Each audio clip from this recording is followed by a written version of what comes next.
siapapun yang menjadi penguasa, pasti mereka akan perintahkan untuk menghantam Irak. Dari mula George Bush sampailah sekarang, Irak selalu dihantam. Dituduh bahwa Irak ada punya senjata membunuh manusia. Mereka katakan bahwa Saddam Hussein ini ada memiliki senjata yang boleh menghancurkan peradaban manusia. Akhirnya mereka membunuh Saddam Hussein. Apa yang terjadi sampai hari ini? Mengapa Israel ini ingin betul mengambil Palestina ini? Apa yang ada di Palestina? Apakah di Palestina itu ada emas? Apakah di Palestina itu ada perak? Mengapa mereka bersemangat betul ingin mengambil Palestina ini? Pada tahun 2007, Al-Faqir Abdul Samad, saya menterjemah satu buku berbahasa Arab, judulnya Tarikh Ad-Diyanah Al-Yahudiyah, ditulis oleh seorang ulama daripada Al-Iskandariyah, Mesir. Di situ dia bagi satu jawaban, kenapa orang Israel itu amat sangat menginginkan Palestina. Rupanya ada seorang bernama Israel.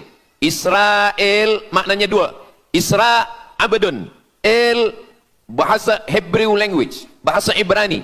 El artinya Tuhan, Israel artinya hamba Tuhan. Tapi mereka punya makna yang kedua. Israel artinya al-musari' lillah. Al-musari' lillah, orang yang bergulat, orang yang mengalahkan Tuhan. Rupanya Tuhan pernah kalah. Dan ketika Tuhan kalah, lalu Tuhan memberikan hadiah satu petak tanah. Dan tanah itu adalah tanah Palestina menurut mereka. Jadi mereka meyakini bahwa ketika Tuhan dikalahkan oleh Israel, maka hadiahnya adalah bumi Palestina. Itulah kenapa mereka amat sangat ingin mengambil tanah itu.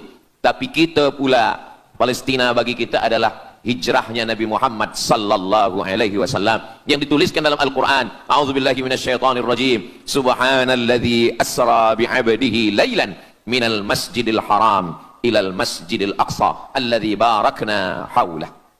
Dulu semasa belajar di Al-Azhar ada satu subjek namanya Al-Milal wan Nihal. Al-Milal maknanya aliran-aliran keagamaan, wan Nihal agama-agama. Maka salah satu aliran itu disebut dengan Zion. Zion adalah nama satu bukit yang ada di Palestina. Lalu mereka mengambil nama ini sebagai satu gerakan dunia. Dalam bahasa Arabnya disebut dengan As-Sahyuniyah atau Zionis. Mereka ingin mengembalikan Yahudi ke Palestina. Apa yang membuat mereka ingin? Rupa-rupanya mereka meyakini bahwa mereka menunggu-nunggu seorang lelaki. Lelaki itu bernama Mesiah. Dalam bahasa mereka sebut dengan Mesiah. Dalam bahasa Arabnya adalah Al-Masih. Al-Masih diambil dari kata masaha. Masaha artinya disapu. Kita dalam wudhu ada menyapu. Idza qumtum ila shalah, kalau kamu ingin sembahyang, faghsilu wujuhakum, muka dibasuh, wa aydiyakum ilal marafiq, tangan pun dibasuh hingga ke siku, tapi kepala dengan telinga tidak dibasuh. Kepala dengan telinga disapu.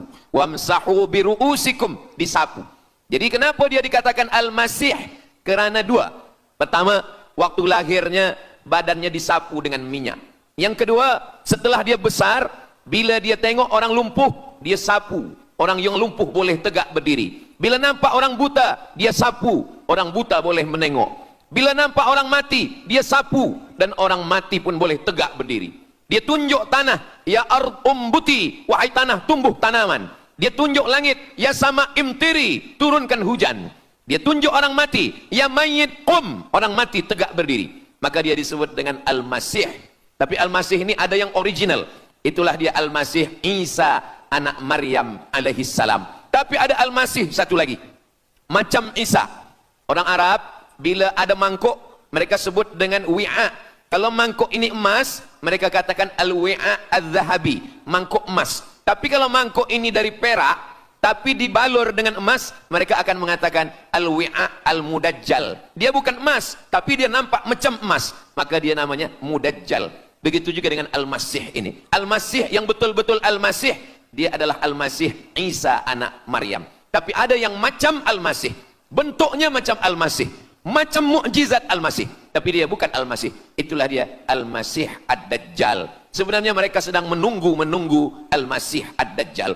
Kita pula sebelum salam, kita minta perlindungan kepada Allah dari Al-Masih Ad-Dajjal. Allahumma inni a'udzubika min adzabi jahannam wa min adzabil qabri wa min fitnatil mahya wal mamat wa min syarri fitnatil masihid dajjal. Kita minta tolong pada Allah supaya jauh daripada Dajjal. Mereka menunggu-nunggu Dajjal. Kenapa mereka ingin menunggu Dajjal? Sebab menurut mereka, bila Al-Masih Dajjal ini datang, maka nanti kambing akan berdamai dengan serigala. Semua akan hidup tenang. Dan mereka akan menjadi penguasa dunia. Selain daripada Yahudi Israel adalah Ghaim. Ghaim adalah keledai tunggangan. Jadi sebenarnya, sesiapa saja pun yang bukan Yahudi, dia hanya akan menjadi keledai. Dan mereka ini adalah agama yang juga sebagai suku bangsa, yang juga sebagai sebuah negeri. Kita Islam, agama kita, tapi bangsa kita Melayu. Dan kita tinggal duduk, ada Melayu di Sumatera, ada Melayu di Semenanjung, ada Melayu di Kalimantan, Borneo. Melayu tersebar di beberapa negara. Tapi Yahudi tiga. Yahudi sebagai agama, Yahudi sebagai bangsa, Yahudi sebagai negeri. Mereka ingin mewujudkan ketiga-tiga ini menjadi satu. Kami bangsa Yahudi, kami agama Yahudi, dan kami punya negeri Yahudi. Itulah keinginan mereka. Maka mereka sedang menantikan raja mereka. Raja mereka adalah Al-Masih Ad-Dajjal. Dan Al-Masih Ad-Dajjal ini akan turun kalau syarat-syarat ini mereka penuhi. Kata Syekh Fargallah dalam subjek Al-Milal wan Nihal.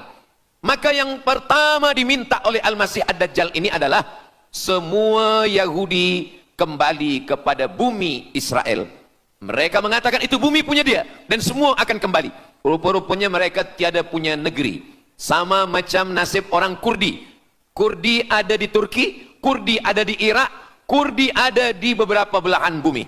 Syekh Amin Al-Kurdi, mursyid tarekat Naqsabandiyah di Mesir, orang Kurdi, tapi duduk di Mesir.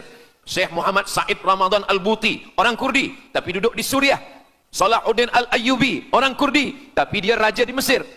Mereka pun di seluruh dunia ada, tapi mereka tak ada punya negeri. Maka mereka ingin mengambil Palestina, mereka ingin kembali ke negeri yang menurut mereka inilah adalah hadiah daripada Tuhan, kerana Tuhan kalah bertembung, bertarung dengan nenek moyang mereka bernama Israel menurut hikayat mereka. Yang ini semuanya adalah asatirul awalin, hanya dongeng-dongeng nenek moyang mereka zaman silam.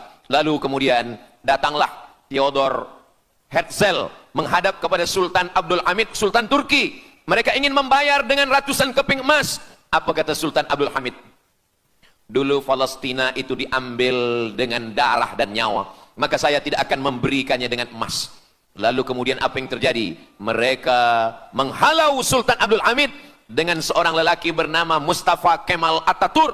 Lalu kemudian hilanglah khilafah Islamiyah. Ketika khilafah Islamiyah tahun 1924 ini jatuh, hilang, tumbang, maka ketika itu umat Islam tidak lagi ada pelindung. Dan ketika itulah mereka mengambil Palestina. Mereka merebut, mereka mengambil, seperti yang dikatakan Sayyidina Muhammad sallallahu alaihi wasallam, kamu akan diperebutkan seperti makanan yang ada di atas meja makan. Satu mengambil kakinya, satu merebut kepalanya, satu mengambil dadanya, dan tercabik-cabik, dicakar, dimakan, dipotong. Tak ada satu pun yang peduli. Alhamdulillah, kita malam ini masih peduli. Kita sedang mengajarkan kepada belia-belia, kita sedang mengajarkan kepada pemuda-pemuda Islam. Mudah-mudahan sampai anak cucu kita sampai hari kiamat masih lagi peduli kepada Palestina, insyaAllah. Allahu Akbar. Semua Yahudi kembali ke Palestina. Maka sekarang mereka sudah berkumpul. Berapa jumlah mereka?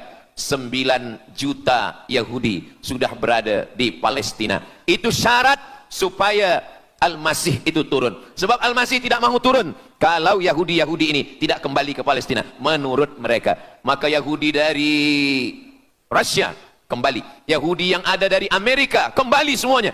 Dari mula tahun 1946 sampailah hari ini 2025, tahun hadapan 2026, 80 tahun lamanya mereka sudah berkumpul menunggu kedatangan Al-Masih dengan cara berkumpul. Dan mereka yang datang ini hanya keturunan Yahudi dari puak ibunya saja. Yahudi ini tidak menerima dari puak ayah. Jadi kalau ada ayahnya Yahudi, emaknya tak Yahudi, dia tiada diterima. Sebab mereka guna dari puak ibu. Maka bila ibunya Yahudi, maka dia akan diterima. Ada satu Yahudi yang tidak diterima, Yahudi Falasha dari Afrika. Yahudi Falasha ini datang, mereka dari Ethiopia, mereka menyeberang ke Sudan, dari Sudan mereka masuk ke Mesir, dan mereka datang ke Palestina. Mereka pun nak masuk juga, tapi mereka tertolak. Sebab dia mengaku Yahudi, tapi kulit dia hitam. Saya tak tahu di tempat kita, tapi di tempat saya banyak juga Yahudi, namanya Yahudi pesek. Kulit dia hitam, hidung dia pesek, tapi otak dia Yahudi.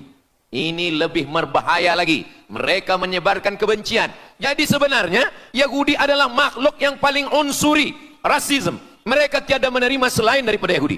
Siapapun yang datang ingin mengaku orang Yahudi, kalau ditengok nasabnya tidak sesuai daripada ibu, dia tidak akan diterima. Sedarlah wahai orang yang membela-bela Yahudi. Wahai orang yang membela Yahudi, kalau kamu bukan Yahudi, maka kamu tidak akan diterima. Kerana Yahudi adalah agama, Yahudi adalah bangsa, dan Yahudi adalah negeri. Mereka ingin mewujudkan ini. Maka berdatanganlah Yahudi beramai-ramai, lalu mereka pun turun ke Palestina. Sampai hari ini mereka terus berdatangan. Lalu kemudian yang kedua, syarat Yahudi didatangi oleh Al-Masih, Mesias, mereka mesti menanam tanaman yang hijau. Jadi kalau mereka bayangkan, Al-Masih ini sedang berada di langit, dia selalu memandang ke bawah. Dia tengok, Yahudi dah berkumpul atau belum? Kalau berkumpul dia tak nak turun. Bila dah berkumpul semua ramai, baru dia turun. Dah berkumpul 5 juta, dia belum juga turun. Dah berkumpul 9 juta, dia belum juga turun. Rupanya yang kedua, dia ingin supaya tanah Palestina itu hijau. Bila nanti dah hijau semua, baru dia turun. Dan tanaman yang hijau itu pun dia yang memilihkan tanamannya. Tanamannya adalah yang disebutkan Nabi 14 abad silam, Syajaratul Gharqad. Nanti semua akan membela umat Islam. Sampai-sampai batu berkata, apa kata batu? Ya abdallah, wahai hamba Allah, hadza Yahudi khalfi, ini di belakang saya ada Yahudi, faktulhu, bunuhlah dia. Kata Nabi, jangankan manusia, batu pun membela umat Islam. Batu akan berkata, ya abdallah, wahai hamba Allah, hadza Yahudi, ini di belakang saya ada Yahudi, faktulhu, bunuh dia. Tapi ada satu yang membela mereka. Siapa dia? Syajaratul Gharqad, pokok kayu Gharqad. Allah menunjukkan sampai hari ini mereka menanam pokok Gharqad ini. Saya belajar ke Mesir tahun 1998. Musim panas tahun 1999, saya pergi ke satu kawasan bernama Aris. Selepas itu pergi ke sebuah kota, kota ini bernama Rafah. Rafah ini dibagi dua, setengah diambil oleh Yahudi, setengah lagi diambil oleh Mesir. Dari sempadan ini kita boleh menengok hijau. Lalu saya pun bertanya kepada ulama yang mendampingi kami, Tuan Syekh, itu pokok apa yang hijau? Kata Syekh, itulah pokok yang disebutkan Nabi Muhammad sallallahu alaihi wasallam. Pokok itu bernama Syajaratul Gharqad, dan mereka memang menanam pokok itu sekarang. Supaya apa? Supaya Al-Masih menengok dari atas, bila dia tengok dah hijau, dia pun akan turun menurut keyakinan Yahudi. Yahudi sudah berkumpul 9 juta orang. Pokok Gharqad sudah ditanam, sudah. Ada lagi. Apa dia? Mesti menghancurkan Babilonia. Babilonia adalah raja yang dulu menghancurkan kerajaan Yahudi. Nama rajanya Nebukadnezar. Nebukadnezar dari Babilonia menghancurkan kerajaan Yahudi. Maka Yahudi ini pendendam. Orang yang paling dendam di atas dunia ini adalah Yahudi. Nebukadnezar sudah lama musnah, tapi dendam mereka kepada Irak sampai hari ini. Babilonia itu adalah Irak. Maka siapapun yang menjadi penguasa, pasti mereka akan perintahkan untuk menghantam Irak. Dari mula George Bush sampailah sekarang, Irak selalu dihantam. Dituduh bahwa Irak ada punya senjata membunuh manusia. Mereka katakan bahawa Saddam Hussein ini ada memiliki senjata yang boleh menghancurkan peradaban manusia. Akhirnya mereka membunuh Saddam Hussein. Apa yang terjadi? Sampai hari ini Saddam Hussein tiada memiliki apapun untuk menghancurkan umat manusia. Jadi sebenarnya adalah ini agenda daripada Yahudi. Mereka ingin menghancurkan Babilonia, dan Babilonia itu adalah Irak pada zaman modern sekarang ini. Setiap penguasa-penguasa pasti menghancurkan Irak, sebab mereka amat sangat benci dan dendam kesumat kepada Irak. Ada buku judulnya Al-Yahud fi Masr, fi Misr, orang Yahudi di Mesir. Lalu kemudian seorang jenderal Yahudi bernama Musa Dayan. Musa Dayan buta matanya sebelah.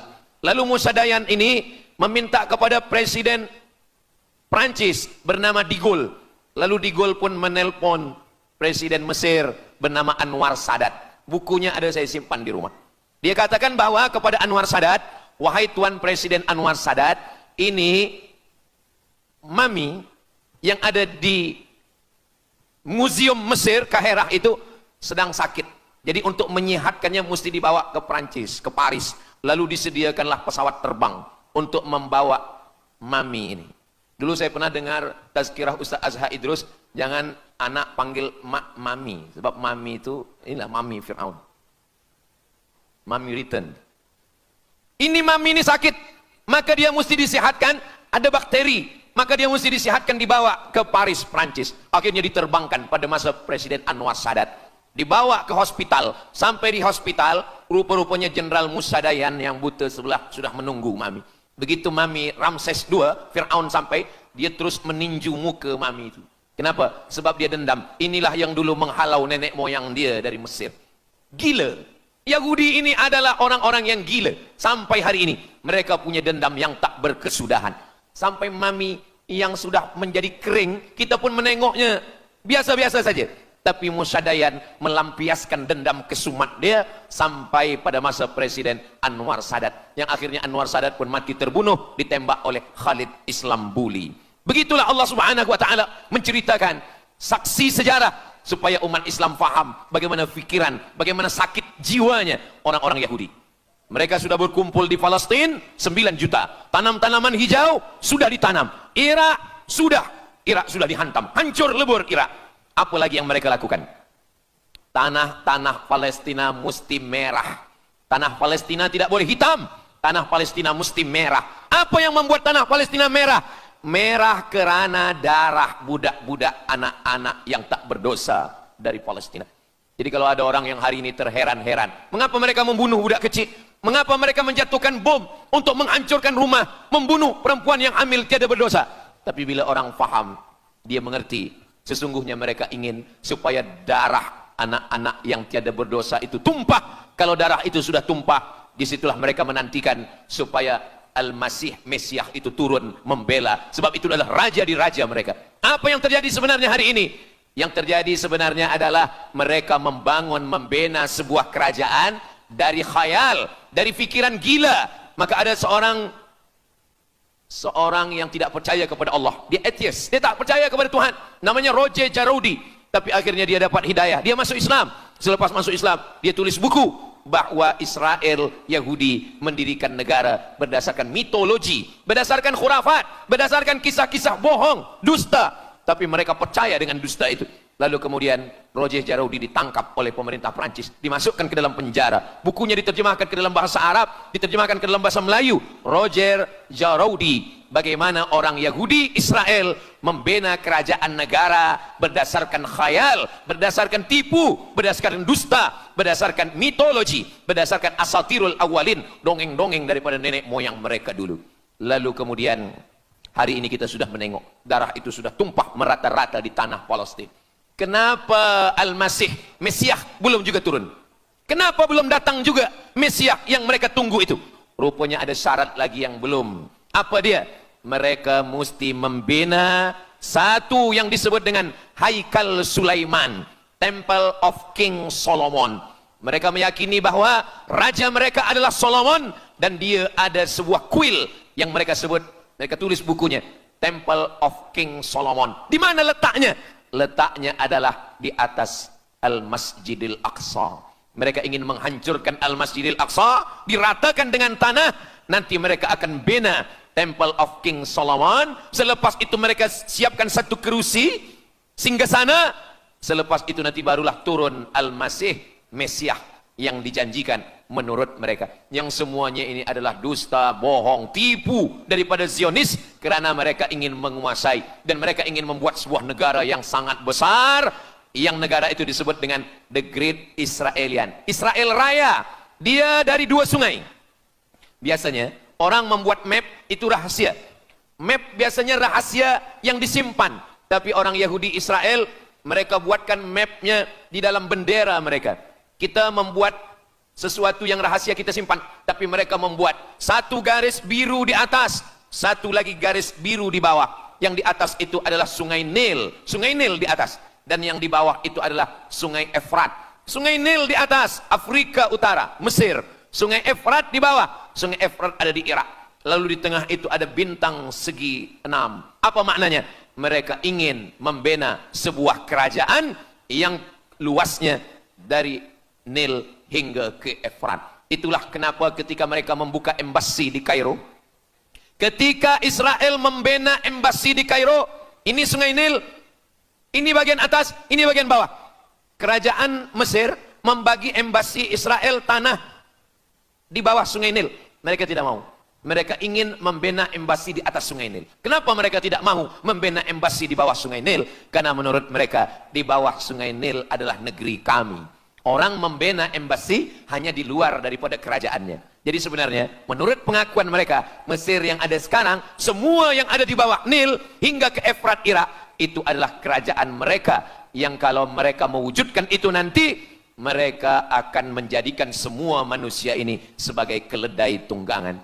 Alhamdulillah, itu disampaikan oleh Syekh Fargallah. Lalu kemudian kami membacanya, mempelajarinya, beliau bacakan di kelas, dan hari ini saya amat sangat bersenang hati. Tapi kita tetap susah hati dengan Palestina. Saya merasa senang hati sebab saya boleh menyampaikannya kepada para belia pemuda muslimin muslimat yang hadir malam ini. Macam mana suara saya, jelas tak jelas? Jelas. Yang saya sampaikan ini boleh faham? Alhamdulillah. Yang tak faham nanti faham sendiri insyaallah.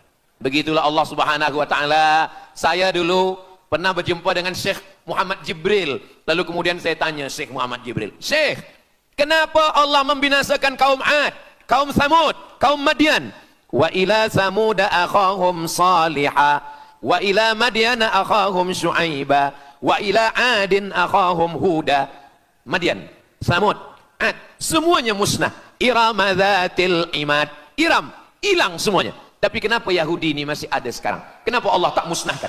Kata Syekh Muhammad Jibril, Allah Maha Kuasa untuk memusnahkan Yahudi, Israel. Senang saja bagi Allah. Innama amruhu idza arada syai'an ayyaqula lahu kun fayakun. Yahudi Israel mati semua rata dengan tanah. Satu jeritan malaikat mati mereka semua. Allah goncangkan bumi, habis mereka ditelan bumi. Ya bunayya, wahai anakku, kalaulah Israel Yahudi ini mati, lalu kamu masuk surga dengan apa, kata dia. Sebenarnya Allah masih menyisakan Yahudi ini supaya kita berjuang. Subhanallah, sangat luar biasa kajian yang sudah disampaikan oleh guru kita Al-Ustaz Abdul Somad. Sahabat beriman yang dimuliakan Allah, tetaplah di channel ini karena kajian ini belum selesai dan masih banyak lagi hal-hal menarik yang akan disampaikan beliau. Tetaplah di channel ini dan mari kita lanjutkan kembali. Selamat mendengarkan.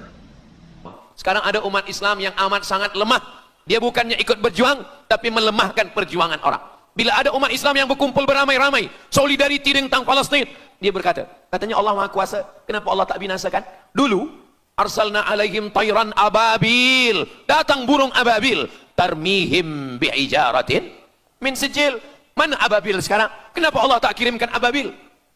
Saya pun pernah tanyakan ini kepada masyayikh. Syekh, kenapa Allah tak kirimkan ababil? Dulu, ketika Abdul Muttalib memegang kunci Ka'bah, masa itu tak ada orang beriman. Abdul Muttalib bersendirian. Lalu kemudian dia datang ke Ka'bah. Dia letakkan kunci itu. Ya Allah, inna li hadzal baiti rabban yahmih. Saya sendiri seorang saja. Saya tak sanggup untuk menolong Ka'bah. Inna li hadzal baiti rabban yahmih. Ka'bah ini ada pemiliknya. Ka'bah ini ada pelindungnya. Allah akan melindungi. Itulah mengapa Allah mengirimkan alam tara kaifa fa'ala rabbuka bi ashabil fil alam yaj'al kaidahum fi tadlil. Kenapa Allah kirimkan tayran ababil? Karena tidak ada orang beriman, hanya Abdul Muttalib sendiri. Tapi sekarang 2 miliar orang beriman yang bersyahadat asyhadu an la ilaha illallah wa asyhadu anna muhammadan rasulullah. Itulah kenapa Allah tidak mengirimkan tayran ababil. Itulah kenapa Allah tidak membuatkan goncangan. Itulah kenapa. Tapi sedikit banyak Allah mulai menurunkan pertolongannya. Kalau sudah datang pertolongan Allah Subhanahu wa taala, idza jaa nasrullah, kalau sudah datang pertolongan Allah, idza jaa nasrullah wal fath, kemenangan, wa ra'aitan nasa yadkhuluna fi dinillahi afwaja. Insyaallah, alaysa subuhu biqarib, subuh tak lama lagi. Pertolongan Allah pasti datang. Nasrum minallah wa fathun qarib. Hasbunallah wa ni'mal wakil. Ni'mal maula wa ni'man nasir. Wala haula wala quwata illa billahil aliyil azim. Kalau kita seorang cikgu, kalau kita seorang ulama, sampaikanlah kepada umat.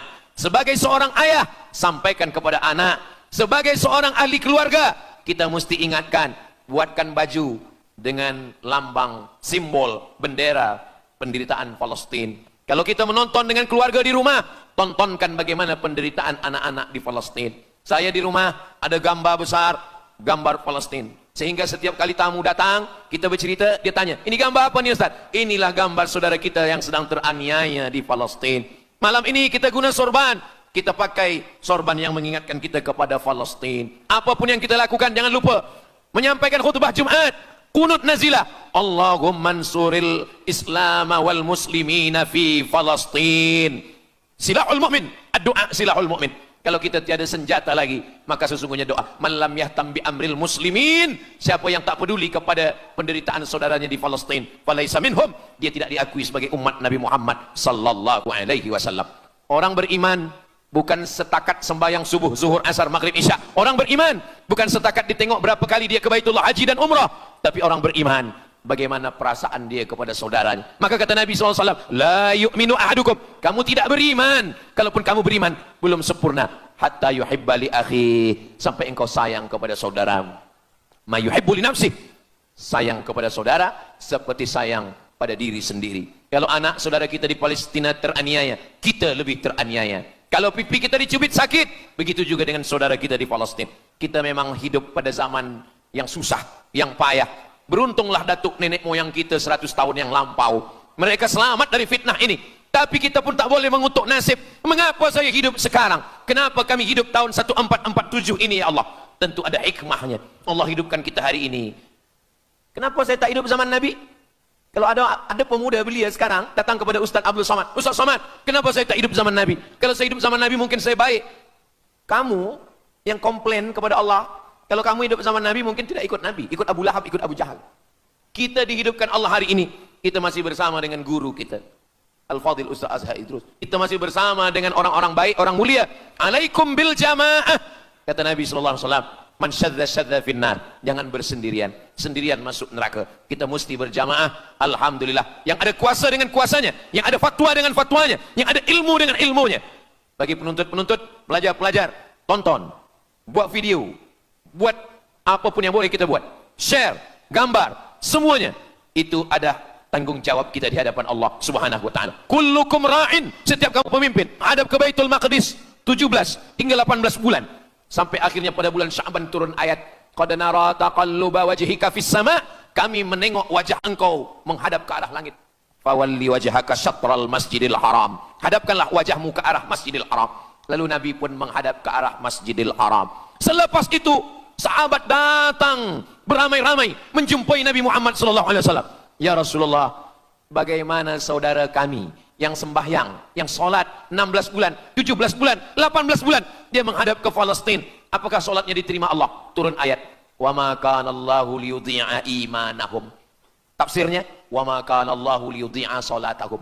Allah tidak menyia-nyiakan sembahyang mereka. Allah tidak menyia-nyiakan solat mereka.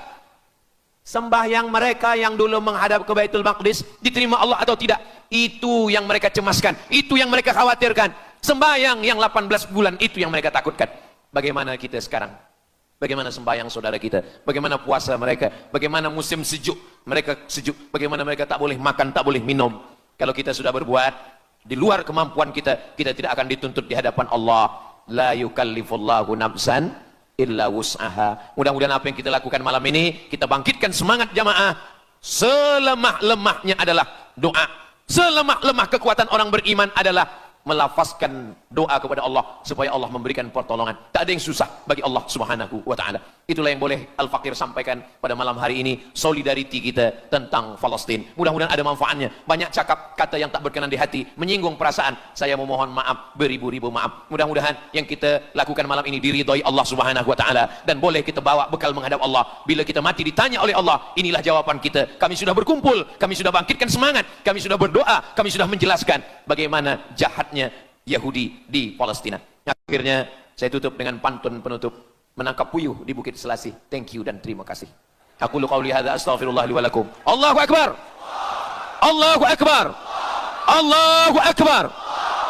Sallu ala Nabi Muhammad. Allahumma salli ala Sayyidina Muhammad wa ala ali Sayyidina Muhammad. Terima kasih segala perhatian. Mohon maaf segala kesilapan dan kekhilafan. Wassalamualaikum warahmatullahi wabarakatuh. Alhamdulillah, demikianlah kajian penuh ilmu, hikmah dan manfaat yang sudah disampaikan oleh guru kita Al-Ustaz Abdul Somad. Tentunya ini sangat bermanfaat sekali untuk menambah ilmu pengetahuan kita. Sahabat beriman yang dimuliakan Allah, terima kasih sudah menyimak kajian ini sampai selesai. Doa dan harapan saya semoga sahabat semua selalu diberikan kesehatan, dimudahkan segala urusannya, dan dilancarkan rezekinya. Amin ya robbal alamin. Demikian yang dapat saya bagikan, kurang lebihnya mohon maaf. Sampai bertemu lagi di kajian-kajian berikutnya.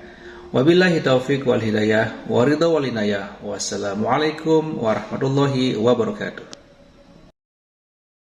Setelah kita mendengarkan bersama kajian penuh ilmu dan manfaat yang sudah disampaikan oleh guru kita, Al-Ustaz Abdul Somad, sekarang mari kita lanjutkan aktivitas kita masing-masing. Semoga apa yang sudah disampaikan oleh beliau menjadi ilmu yang bermanfaat dalam kehidupan kita sehari-hari. Selamat beraktivitas, sampai bertemu lagi di kajian berikutnya. Wassalamualaikum warahmatullahi wabarakatuh. Bismillahirrahmanirrahim.